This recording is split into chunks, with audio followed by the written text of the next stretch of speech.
natin ang Revelation chapter 2 verse 10. Huwag mong katakutin ang mga bagay na malapit mo nang danasin. Malapit nang ikulong ng dyablo ang ilan sa inyo, upang kayo'y masubok, at magkakaroon kayo ng kapighatian sa loob ng 10 araw.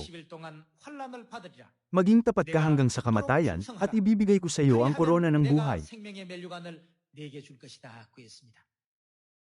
May maraming bagay na dapat nating panatilihin, pero higit sa lahat, dapat nating panatilihin ang ating mga buhay. Dapat na mapanatili nating lahat ang buhay na walang hanggan, at ang walang hanggang kaharian ng langit na ibibigay sa atin ng Diyos sa hinaharap.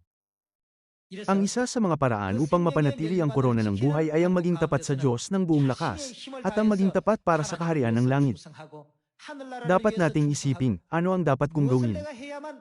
Ano ang magagawa ko para sa Diyos? O dapat ko bang subukan ito o yun? Dapat din nating alalahanin ang salitang, maging tapat ka hanggang sa kamatayan, at ibibigay ko sa iyo ang korona ng buhay. Pumunta tayo sa James chapter 1. Basahin natin ang James chapter 1 verse 12.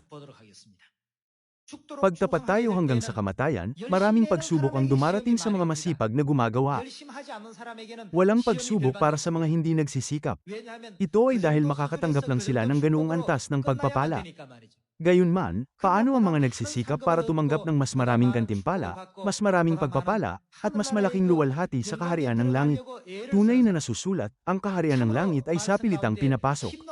Ang mga nagpupunyagi at nagsusumikap hanggang sa pagsasapilitan ay hindi maiiwasang humarap sa mga pagsubok. Kaya sinabi ng Diyos na ang mga tumatanggap ng korona ng buhay ay dapat na magkaroon ng sigasig at pananampalataya na tapat hanggang sa kamatayan. Ang laging sumusunod sa mga ganitong tao ay ang tukso.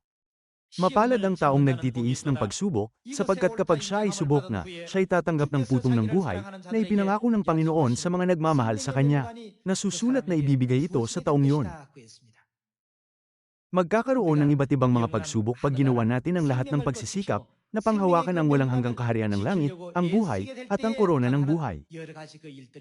Pag nangyari sa atin ang mga bagay na ito, dapat tayong magmalaki at magalak. Gayunman, may mga nakakaranas ng paghihirap, nag-iisip ng, kahit na naniniwala ako sa Diyos, bakit ako nahihirapan sa lahat ng bagay? O bakit maraming masakit na bagay ang nangyayari sa akin? Ito ay patunay na tayo ay nagsikap. Pag hindi tayo magsikap at nanatili tayong pabaya, hindi kailanman darating ang tukso, hindi kailanman darating sa atin ang mga pagsubok. Kung ang isang tao ay hindi payag na pumasok sa kolehiyo, kailangan ba niyang mag-alala tungkol sa pagsusulit para sa pagpasok? Hindi. Hindi niya yun kailangang gawin. Pag nais niyang pumasok sa kolehiyo, iniisip niya ang pagsusulit para sa pagpasok, at nag-aaral siya para sa pagsusulit. Ang mga walang balak pumasok sa kolehiyo ay hindi kailanman haharap sa ganoong pagsusulit. Kaya naman, nagbibigay ang Diyos ng isang mahalagang pangako na ibibigay niya ang korona ng buhay sa mga nagtatagumpay laban sa tukso at pagsubok. Maraming salamat.